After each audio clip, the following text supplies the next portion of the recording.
بسم الله الرحمن الرحيم الحمد لله رب العالمين الصلاة والسلام على نبينا محمد وعلى آله وأصحابه أجمعين ما بعد بسم الله. Let us start with the Tafseer of today. So inshallah, Bismillah ar-Rahman ar-Rahim, we want to continue with Tafseer of Surah Al-Baqarah,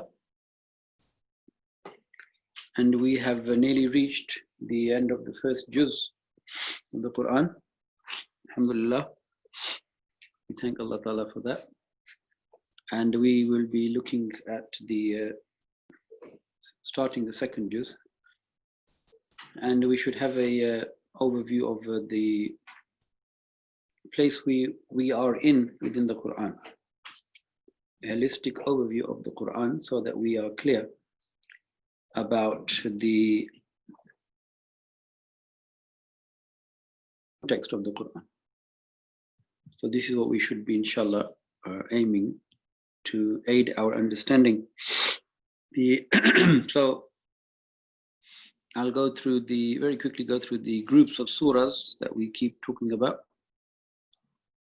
to recap which group of surahs we are in, so we can, inshallah, place ourselves within the Quran accurately. So as we go to the website and we click on the Quranic Summaries booklet, the page number 3 shows us the groups of surahs, and we are in group 1, and we are in Surah Al-Baqarah, and the central theme of this group of surahs is the Sharia, which is essentially the guidance of Allah in response to our dua that we make in Surah Al-Fatiha, which is Ihdina as-siratal mustaqim, Allah guide us to the straight path. Now when we further break that down, we find group 1 can then very simply be broken down into these aspects from each surah. So Surah Al-Baqarah gives us a framework or a scaffolding of the Sharia. It gives us the iman, the belief in this surah. It tells us about iman in Allah. Some aspects of that we have already looked at in this surah, but other aspects will come in the remaining part of this surah. Then aspects of Islam will start to now come from the second half of this surah. And we will find right in the center of this surah the pivotal ayah, as well as the central ayah, as well as this middle ayah, which is in the middle of the surah, ayah 143, which is a half of 286, because this surah has 286 ayat. We find that Allah has given us a very clear vision and a mission, which is to convey the message, and then bear witness that the message had been conveyed by the messenger and messengers, and that we are also part of that conveying of the message to whoever we were able to. So this is the middle of the surah. That's why it's important to understand the surah in light of this central theme and the central ayah. And we will be spending some time on that today, inshallah. Then the rest of the surah, there will be aspects of iman in Allah, or iman in the akhirah, or the risala that will come. We will find places where there is mention of Islam. For example, fasting will be mentioned, Hajj will be mentioned, Salah will be mentioned, Zakat, etc. will be mentioned. But this we will find they are intermittent, meaning you do not find that a whole section is on one topic. Rather, you find this topic of, for example, Islam has been mentioned a few times in the surah. And then we will find what else is mentioned is how to achieve this vision and mission of conveying the message through infaq, which is to spend all our resources for this purpose, and then to do jihad against all the obstacles and the enemies of Allah. So this is a very quick overview of the surah. hopefully we should be appreciating now that there is clear structure to the surah. Yeah, clear structure. There is a clear central theme, and that helps us to relate and understand the ayat in that light. And also just to remind ourselves that the period of the revelation of the surah was revealed, most of the surah revealed right at the beginning of the Madani period, when the Prophet ﷺ, he did hijrah. He migrated from Mecca to Medina, and this is the beginning of the formation of a Muslim community, a Muslim state, etc. So with that in mind, inshallah, let's then have a look at the breakdown of the surah in terms of the diagrams that give us more detail and structure, and hopefully, inshallah, make it easy for us to understand. So this is Surah Al-Baqarah, divided into 4 sections. The first section is an introduction to Iman and Kufr and Nifaq, and an invitation to believe in Allah. And then we find the section that we are about to finish. In fact, we have more or less finished now. We will be finishing today, is a look at the reasons behind why the previous ummah, the previous Muslim nation that was sent a messenger, why they are now being removed from that status, and now a new ummah with the coming of the new messenger and the final messenger, Muhammad sallallahu alaihi wasallam. This is now going to form a new ummah and the last ummah and the best of ummahs, ummatan wasatan. But before we are being told this, we are being told, learn from history and beware of the misbehavior, if you like, and the misdeeds of the previous Muslim ummah, the Bani Israel.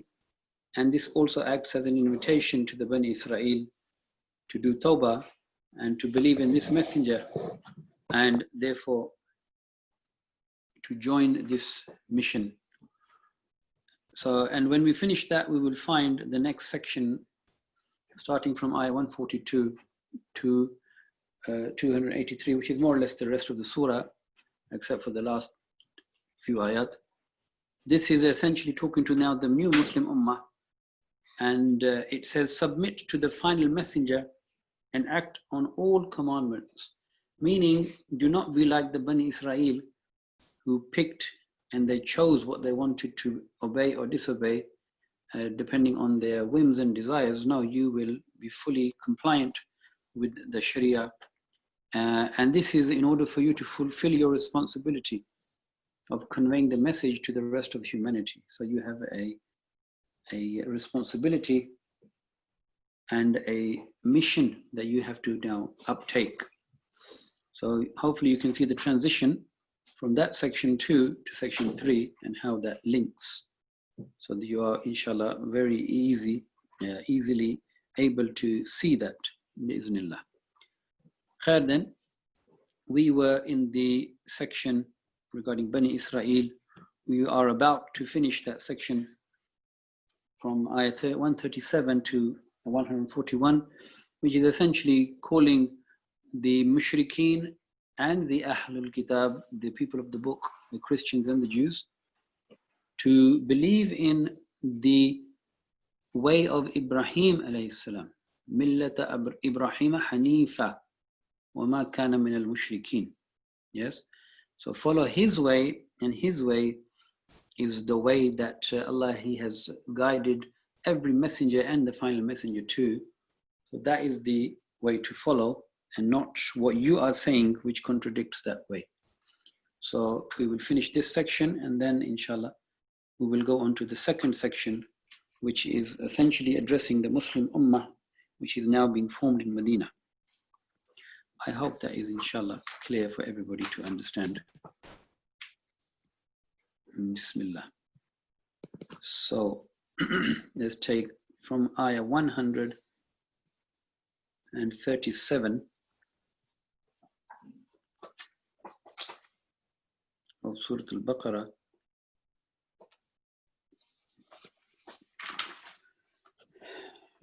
So this is in the context of addressing the people of the book as well as the mushrikeen, and within the context of saying who is Ibrahim alayhi salam, yes, what was his belief and his practice, and this is essentially the message of the last messenger Muhammad sallallahu alaihi wasallam as well. So therefore an invitation to believe. Yeah, so in this context, let's read these ayat from 137 to 141, and then we will take the next section. أعوذ بالله من الشيطان الرجيم فإن آمنوا بمثل ما آمنتم به فقد اهتدوا وإن تولوا فإنما هم في شقاق فسيكفيكهم الله وهو السميع العليم صبغة الله ومن أحسن من الله صبغة ونحن له عابدون قل أتحاجوننا في الله وهو ربنا وربكم ولنا أعمالنا ولكم أعمالكم ونحن له مخلصون أم تقولون إن إبراهيم وإسماعيل وإسحاق ويعقوب والأسباط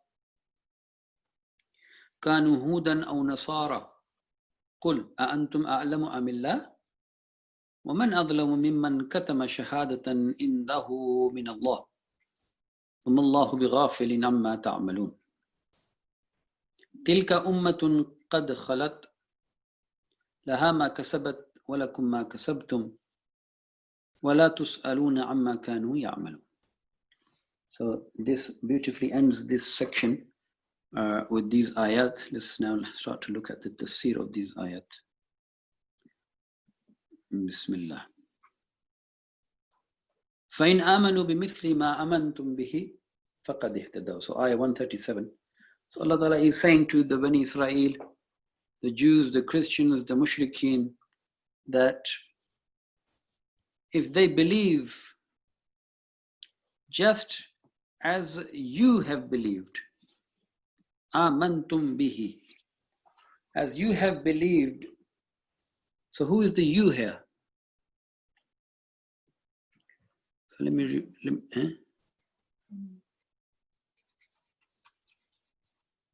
So this is saying, listen to the question. Yeah?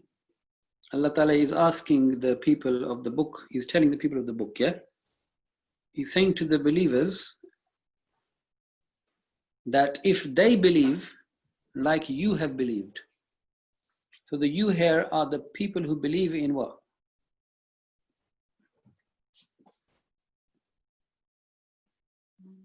Believe in the Qur'an, believe in Muhammad sallallahu alaihi wasallam, Rasulullah. This should be obvious by now. There should be no hesitation in this. Yes?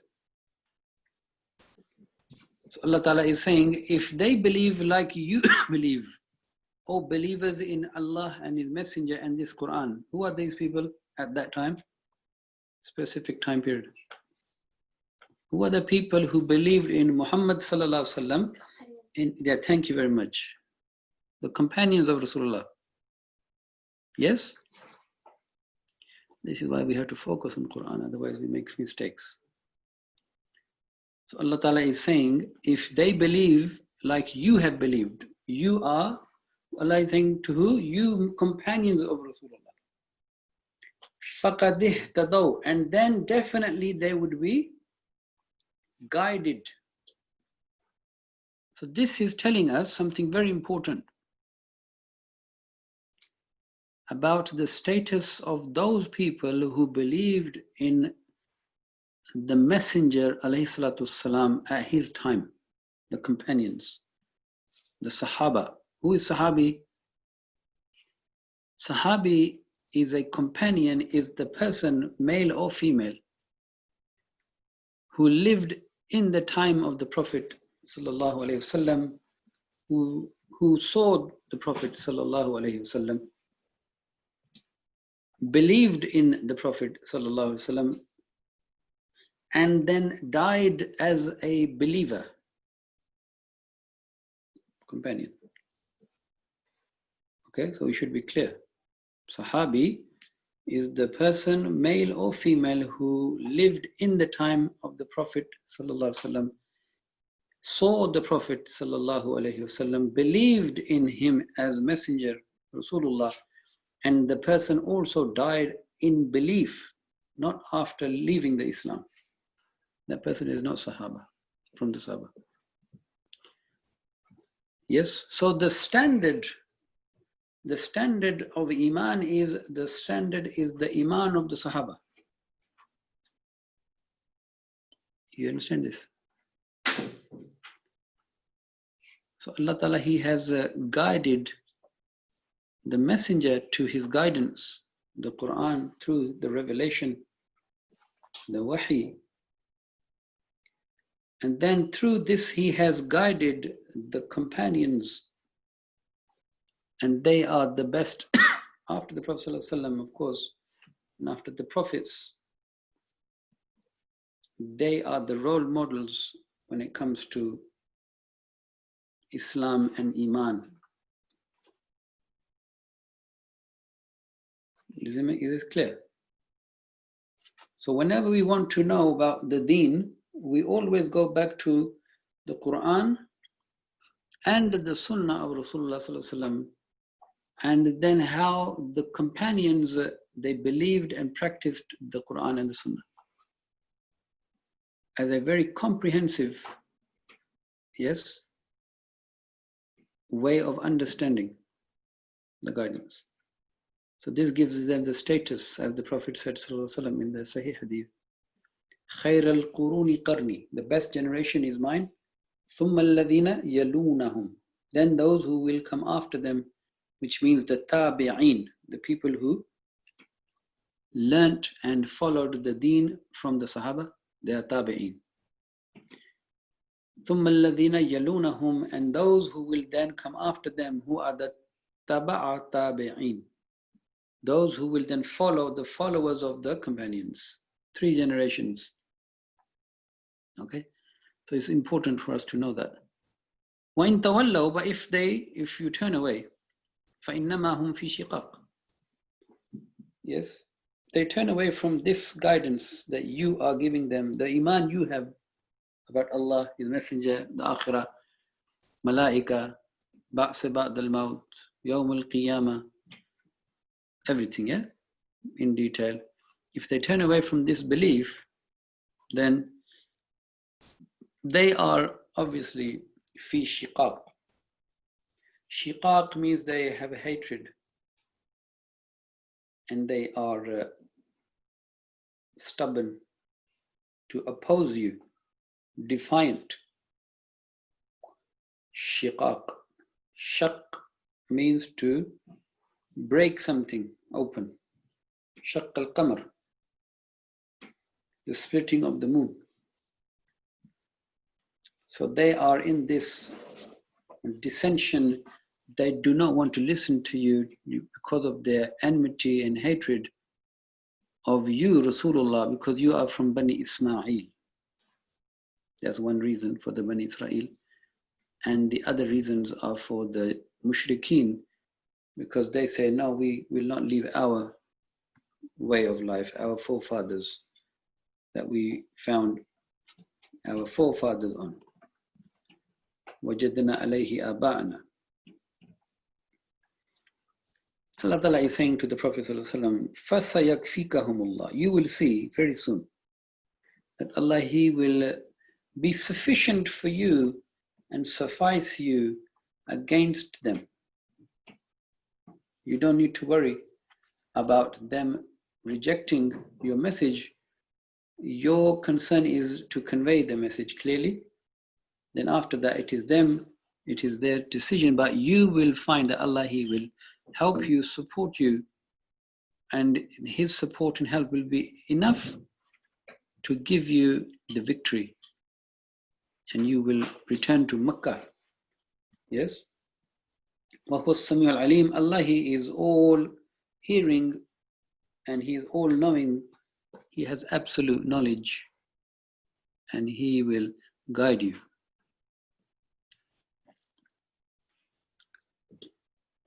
And say to them, Sibghat Allah. Sibghat Allah, very interesting word, this Sibgha.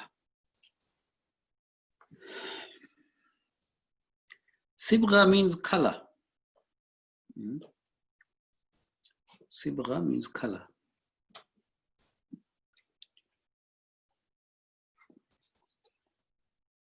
Sibghat Allah is related to the practice of the Christians, especially of baptism.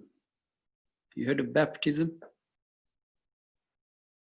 So there are certain people in the Christian faith, because there are many sects, who believe in baptism. Baptism, according to them, is the bathing and the full immersion of a person or a child into a water, holy water. Why they do it? Who knows why they do it? Why they do it? Wash their sins. To wash the sin of the baby. Baby has done no sin though. You see that? So they say that they believe in something called original sin. Yes? So they say to get rid of this original sin, we bathe the person in the holy water. Sometimes it is of certain color. And so therefore now the person becomes colored in the deen, in the religion of God.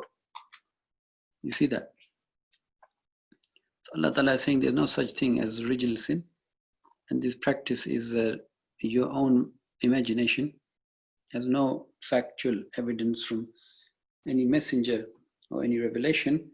Sibghat Allah, however, what is the real religion to become pure for Allah, Sibghat Allah, is that you become completely immersed in His deen and you are fully compliant with His deen.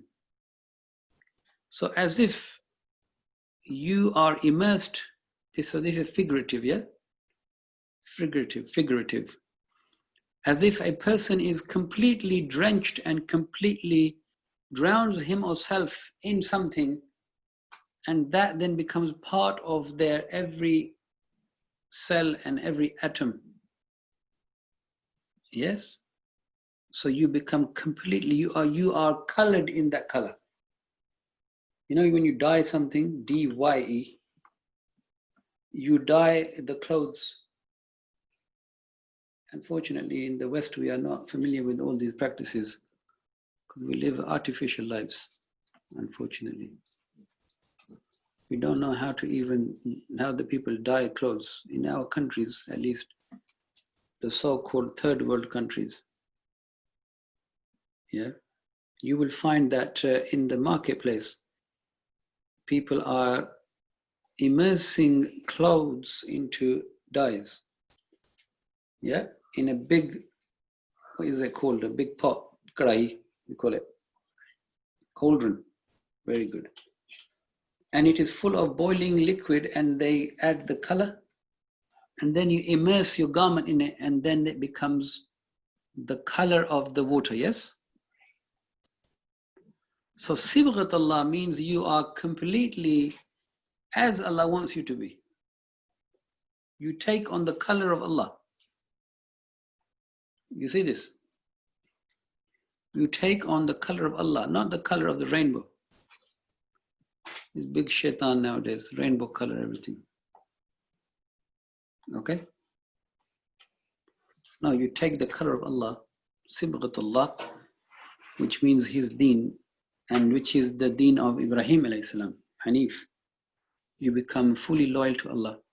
وَمَنْ أَحْسَنُ مِنَ اللَّهِ صِبْغًا, and who is better than Allah in terms of His deen, meaning your belief and obedience of Allah. This is the best. Yeah.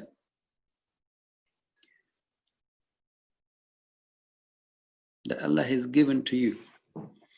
وَنَحْنُ لَهُ عَابِدُونَ, and tell them, we are the worshippers of Allah alone. We serve only Him. We love and obey only Allah. Yes? So very clear about their relationship with Allah. And then say, قُلْ أَتُحَاجُّونَنَا فِي اللَّهِ, and do you argue with us regarding Allah? What did they argue? They said, Allah has a son. Yeah?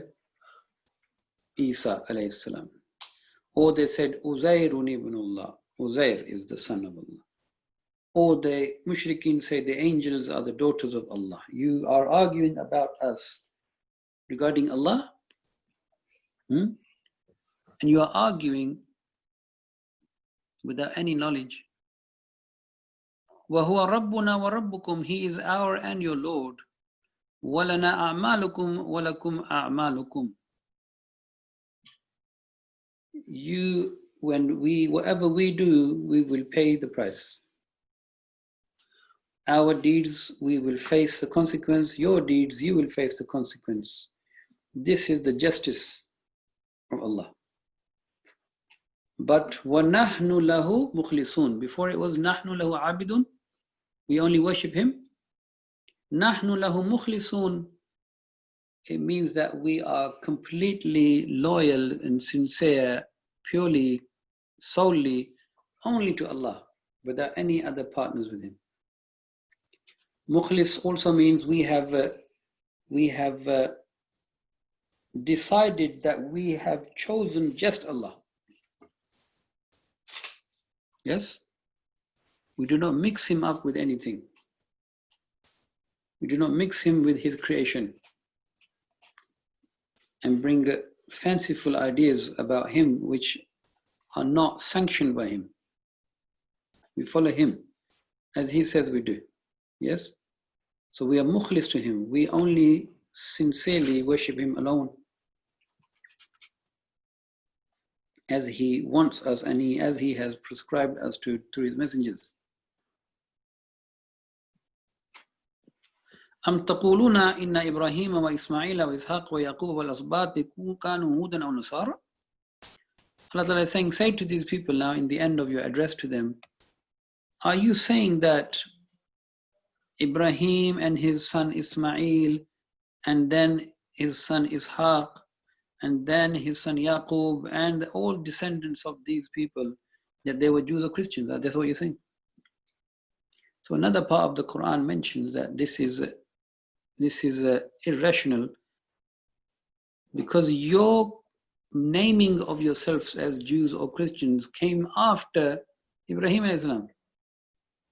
You named yourself this. Ibrahim didn't say this. Ibrahim called himself what?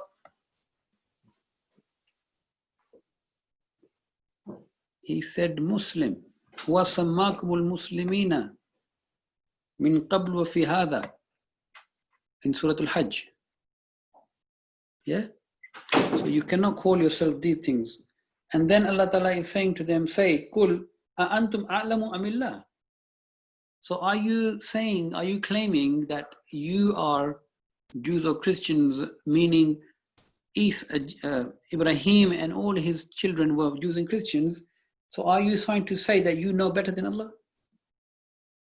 That's what you're saying. Allah Ta'ala is saying no, you're saying yes. That means you think you know better. أَأَنْتُمْ أَعْلَمُ أَمِ اللَّهِ. You think you know better than Allah. No, the real problem is that you know the truth, but you hide it. Yeah? So Allah Ta'ala says, وَمَنْ أَظْلَمُ مِمَّنْ كَتَمَ شَهَادَةً عِنْدَهُ مِنَ اللَّهِ. Who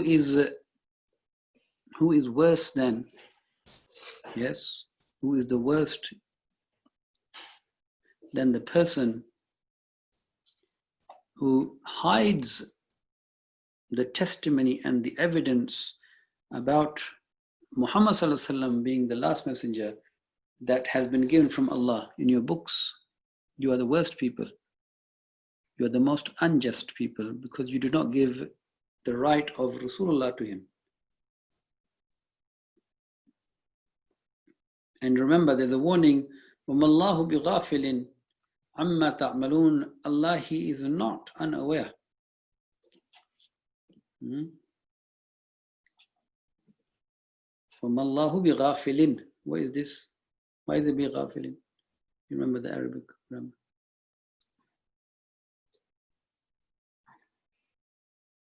You forgot, huh? It could have been وَمَا اللَّهُ غَافِلًا. But why is it غَافِلٍ? بِغَافِلٍ. Yeah, because of the not. وَمَا. Allah is not unaware of what you are doing. He will judge you. If you lie about Allah and His Messenger, and you will be judged according to that. And then you will be punished if you deserve the punishment. And then at the end of this, Allah Ta'ala says, تِلْكَ أُمَّةٌ قَدْ خَلَتْ. That is an ummah which has gone now. They passed. Ummah here, it can mean those messengers. They are one ummah. هَذِهِ أُمَّتُكُمْ أُمَّةً وَاحِدًا وَأَنَا رَبُّكُمْ فَاعْبُدُونَ. Allah mentioned this in other parts of the Qur'an after He mentions many prophets and messengers. He lists their names and then He says, Tilka ummatun. Yeah? They were one ummah, wahida, ummatan wahida. They were one family, meaning they all came with the same message. Yeah? Laha ma kasabat wa lakum ma kasabtum. They will get what they did. Justice. You will get what you do. Justice. So this is saying many things. This is saying, don't think, oh, Bani Israel, that because you are the children of Israel, therefore you are chosen and you will just go to Jannah, yeah, scot-free. As they believed. لَن تَمَسَّنَا النَّارُ إِلَّا أَيَّامًا مَعْدُودًا. They believed that we will never go to hellfire but for a few days. And then they would believe that only we have the exclusive rights to Jannah.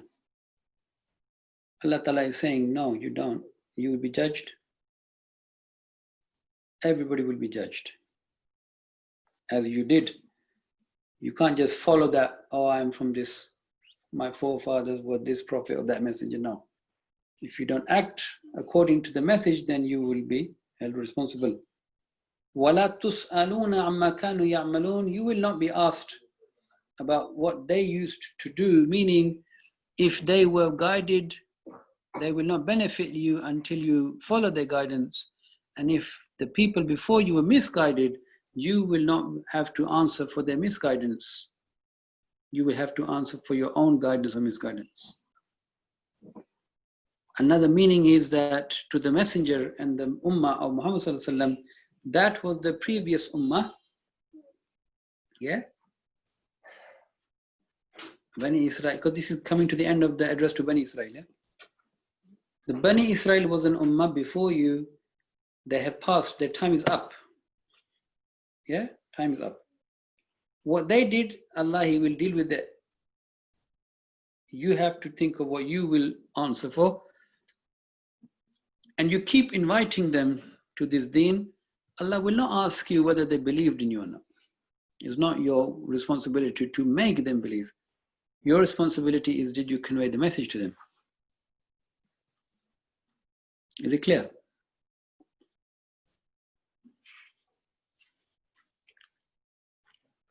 Now, beautifully related, the focus now will turn from the history of the previous ummah, Bani Israel, to the present ummah of Muhammad Sallallahu Alaihi Wasallam in Medina.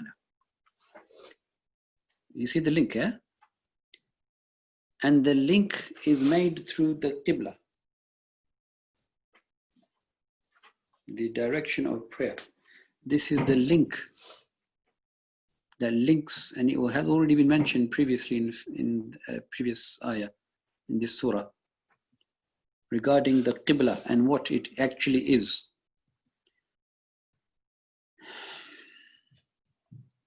So when the Prophet ﷺ, he came to Mecca, Medina, he, according to the Sahih Hadith, he prayed in the direction of Jerusalem. Yes? So when he was in Mecca, he would pray in front of the Kaaba in a way, standing in a position where in front of him was the Kaaba, of course, but in that direction that he was facing, if you follow it, it was also directed towards Jerusalem, Masjid al-Aqsa. So therefore he would be praying towards both at the same time, simultaneously. But when he came to Medina, now Medina, it is a completely different direction. You can either face Mecca or you can face Jerusalem. You can't face both of them at the same time. So the Prophet ﷺ and the companions, they prayed in the direction of the Qibla towards Jerusalem for approximately 16 to 17 months. Yes? Is it clear? Now, there's a side point to make, but it's important. So, the Qur'an doesn't say explicitly anywhere, and Allah knows best, that Allah Ta'ala told the Prophet ﷺ and the companions, pray towards Jerusalem. Yes? Doesn't say anywhere. So, why then the Prophet ﷺ prayed towards Jerusalem? There are some opinions. One opinion is because this was the ijtihad of the Prophet ﷺ. This was his ijtihad. But the stronger opinion seems, wallahu alam, is that he was told this by Allah. Yes?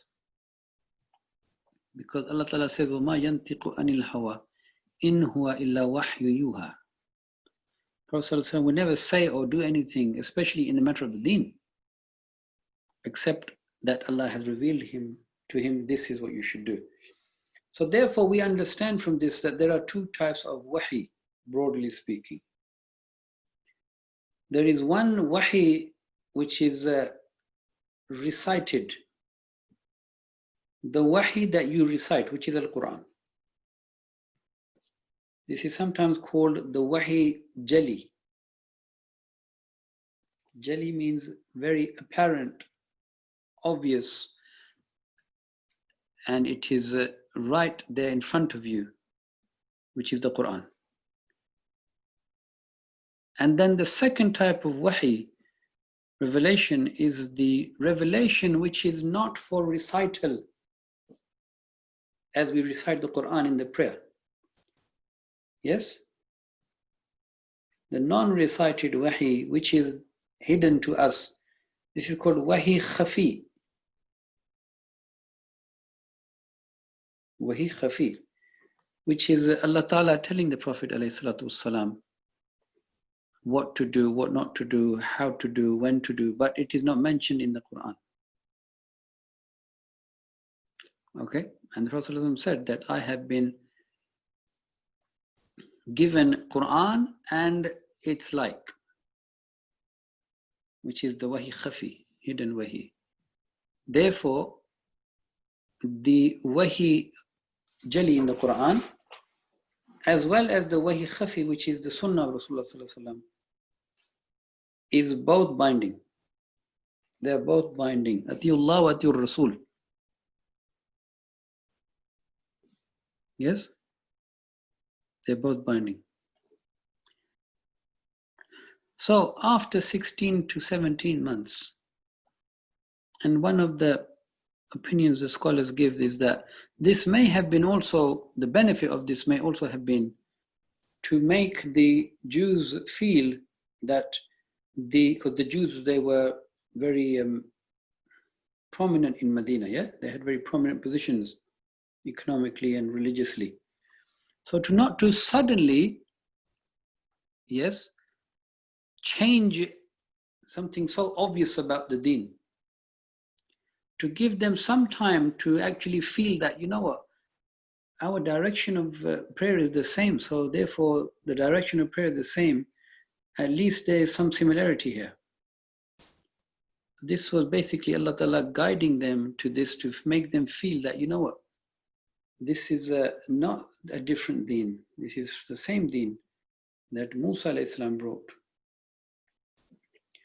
So we also learned that in the beginning, the Kaaba is the first Qibla. As Allah says, Inna awwala baytin wudi'a lin-nas. Yes, in Surah Al Imran 93, then it mentions Bibakka, meaning that the first house of worship which was designated was the Kaaba in Makkah. And the first Qibla is Makkah Qibla, Haram. And then the Qibla, Allah Ta'ala, He changed it to Bayt al-Maqdis. And now He, again in the time of Rasulullah, He now says, change your Qibla back to the Qibla, original Qibla, which is Makkah, to restore the balance as it should be. Can you please listen very carefully? Very important points I'm making. Inshallah, you will realize, especially the young people after 15, 20 years, that, oh yes, this makes sense. I want you to think of it now. Yeah? We can learn so many things from this. One thing we can learn is that if people are habitual in some practice, don't try to change it overnight. Yes? You can't change people's habits overnight. You have to take your time. The other thing is that people are used to certain things. They become used to certain customs. Therefore, always adopt the custom of Rasulullah sallallahu alaihi wasallam, so that you would find it almost impossible to leave it.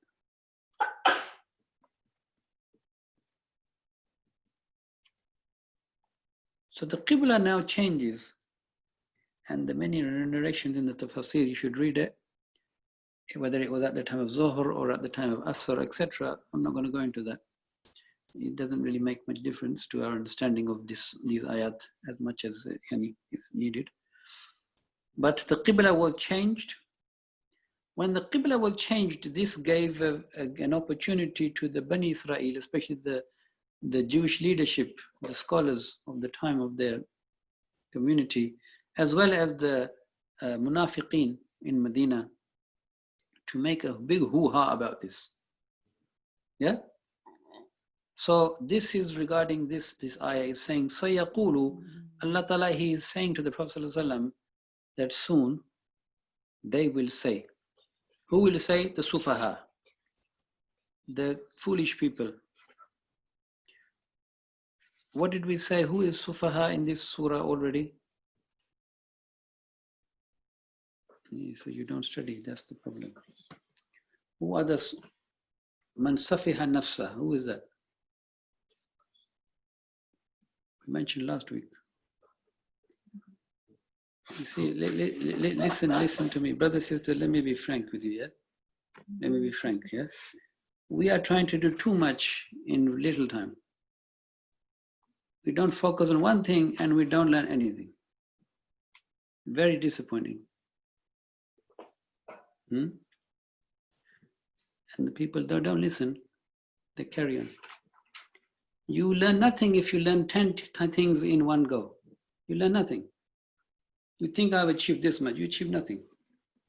Focus on few things, but learn them thoroughly. So Allah Ta'ala, He mentioned already regarding especially the Bani Israel and the people who are not following Ibrahim alayhi salam. Look here, Safiha Nafsa. وَمَنْ يَرْغَبُ عَنْ مِلَّةِ إِبْرَاهِيمَ إِلَّا مَنْ سَفِهَ نَفْسَهُ. And who would be adverse to Ibrahim except those who are foolish? Allah Ta'ala is saying now, these foolish people who do this, who don't follow Ibrahim, Because Ibrahim, he's the builder of the Kaaba. Yes? He rebuilt the Kaaba. These foolish people, سَيَقُولُ السُّفَهَاءُ, soon, O Muhammad sallallahu alaihi wasallam, and O believers, you will find these foolish people who turn يَرْغَبُ عَنْ مِلَّةِ Ibrahim, who have turned away from Ibrahim's guidance. They will say what? مَا وَاللَّهُمْ عَنْ قِبْلَتِهِمُ الَّتِي كَانُوا عَلَيْهَا. They will mock and they will jest and they will criticize and they will say, what has turned these people away from the Qibla that they were practicing, meaning praying towards? They were on the Qibla of Jerusalem, meaning they were pointing toward Jerusalem, Masjid al-Aqsa.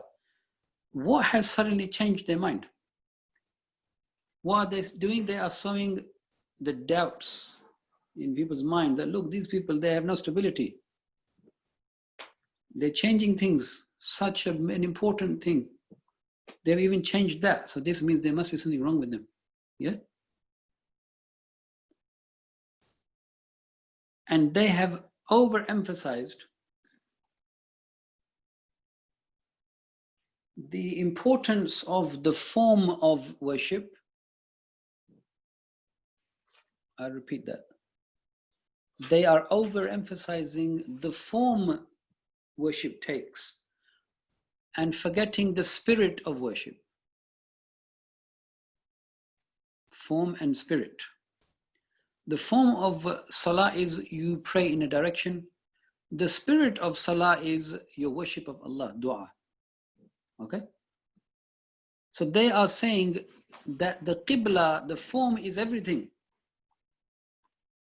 They are forgetting the spirit behind you turning towards that qibla. Why did they turn towards that qibla anyway initially? Who told them to turn in that direction? Any direction. Who told any believer you have to go towards this direction? Allah. So the spirit is what? Obey Allah. Yeah? Say, قُلْ لِلَّهِ الْمَشْرِقُ وَالْمَغْرِبُ. Say to them, Allah, for Him is the east and the west. It doesn't matter which direction you are facing. Allah, He is not limited to that direction. Yeah? The direction is there for a purpose, but the point of the direction is that you are obeying Allah. يَهْدِي مَنْ يَشَاءُ إِلَى صِرَاطٍ مُسْتَقِيمٍ. And Allah, He is the one who guides whom He wills to the straight path. And the Sirat al-Mustaqim, the path of steadfastness. Steadfastness in obeying Allah. So this is emphasized here. It was emphasized before in this surah. It will be emphasized again in ayah 177. لَيْسَ الْبِرُّ أَن تُوَلُّوا وُجُوهَكُمْ قِبَلَ الْمَشْرِقِ وَالْمَغْرِبِ وَلَكِنَّ الْبِرَّ. So the spirit of worship has been mentioned in ayah 177. You see how Allah is guiding? Because there is extremism in religious practice when it is not guided by Allah. Some people, they start to just do the form. They're praying, but they don't know what they're saying. Yes? Some people, they start to pray things that Allah didn't command. They are sincere, but they make up the things. This is another problem. So the form and the spirit, they should be both based on Allah's guidance. And that is the balance. Yes? Because form and spirit both are needed. Both are needed, yeah? And that beautifully links, subhanAllah, I didn't understand this until today, alhamdulillah. How this ayah, it links to the next ayah. Yeah? Where Allah mentions, وَكَذَلِكَ جَعَلْنَاكُمْ أُمَّةً وَسَطًا. So in this backdrop, the word كَذَلِكَ, here it says, and thus we have made you. كَذَلِكَ, it is saying, just as you have read the history of Bani Israel from ayah 42 up to now, and you have realized now the ummah and the fact that the ummah is the group of people who have the correct belief, first of all and foremost, iman. And then they do as Allah wants them to do by obeying the messenger, authentic knowledge, with reference, not just their whims and desires. And that following of the guidance therefore leads them to hit the target of the balance between form and spirit. So they don't go to any extremities regarding overemphasis of form or spirit. Allah Ta'ala is saying, so thus because they left the straight path, the balance, yes, we have now made you ummatan wasatan. We are going to now make you the ummah, we are going to guide you to how you will become the best nation of believers who are going to be able to strike a balance in every aspect of their lives. Ummatan wasatan, wasat. Wasat means the just nation. Wasat means the right in the middle, which means it is free from any extremism, any extremities. It is an optimum balance, optimum balance. Yes, you know, when an athlete reaches his optimum performance, yes, then what is that athlete known to be? The best. You see that? The athlete is the best that the athlete can potentially be. Wasat. Wasatan means without any ifrat and tafrit. Farata. Make a note of this word. Farata. Farata. Ifrat and tafrit. It means either going too much to the right or too much to the left. Yes, just imagine if you are weighing the weighing scales, yeah? So you have, the weighing scale has to be completely balanced, you know, spirit level, completely balanced. This is wasat. Ummatan wasatan is the ummah that is beautifully balanced, not because they are just superhuman. No, this is the status and position that this ummah reaches. How? How does it reach this status? A nation. By following the guidance. You see? By following the guidance, this small part of the ayah is saying the best possible nation or humanity or human race or group of people, you can be the best optimum human and human community if you follow this guidance. Yeah, that has been given through Rasulullah Sallallahu Alaihi Wasallam. And he is the best role model. He is the ummatan wasatan, the best of that. The best, perfect balance. Fi Rasulillahi uswatun hasana. Now, because we have run out of time, I will stop there. I have to talk about this ayah in detail next time, inshallah. There's a lot to say about this ayah.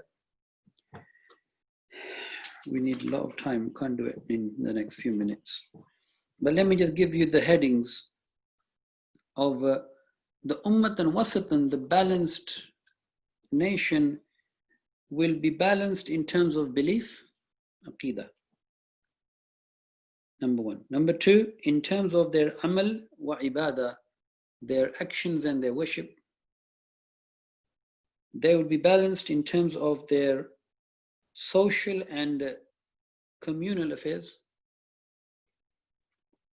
and they will be balanced in terms of their economic and financial affairs. And number 5, they will be well balanced, and there will be a balance between the rights of the individual and the rights of the whole. This is an economic concept, and a philosophical concept. That does the right of the whole outweigh the rights of the individual, or vice versa, etc.